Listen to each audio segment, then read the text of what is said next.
It's an honour and a privilege to open the debates for the third reading of the Terminally Ill Adults End-of-Life Bill.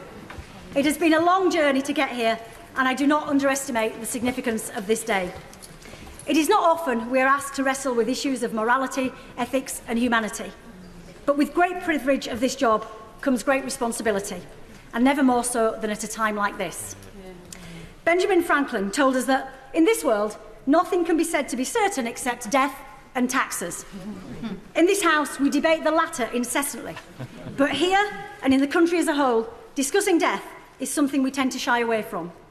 And yet, it will come to us all and to all those we love. And Mr. Speaker, we all have our own experiences of death, loss and grief. There are good deaths and there are bad deaths.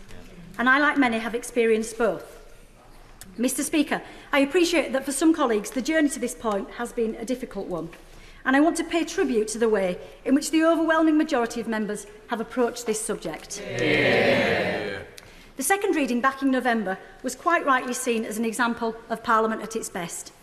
Contributions from across the chamber were incredibly powerful. The atmosphere was respectful and people listened with care. I hope we will see the same today, Mr. Speaker. Yeah. There are essentially two ways we can look at the situation we're in.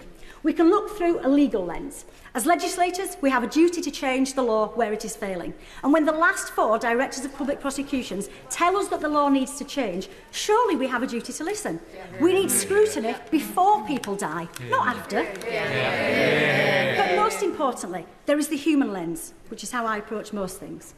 Giving dying people choice about how they die is about compassion, control, dignity and bodily autonomy. Surely we should all have the right, I'm going to finish shortly, surely we should all have the right to decide what happens to our bodies and decide when enough is enough. And of course, giving people the right to choose does not take away the right not to choose. So today we can vote with either our hearts or with our heads, Mr. Speaker. But either way, we should end up in the same lobby. Because on a compassionate human level, and as responsible lawmakers, we should support this desperately needed reform that is rigorous, practical and safe, and is rooted in the principles that should underpin any legislation: compassion, justice and human dignity. Thank you, Mr. Speaker. Order.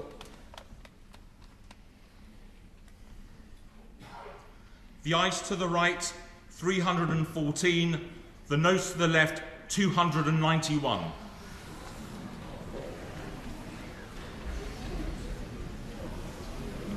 Thank you. The ayes to the right, 314. The noes to the left, 291. The ayes have it, and look!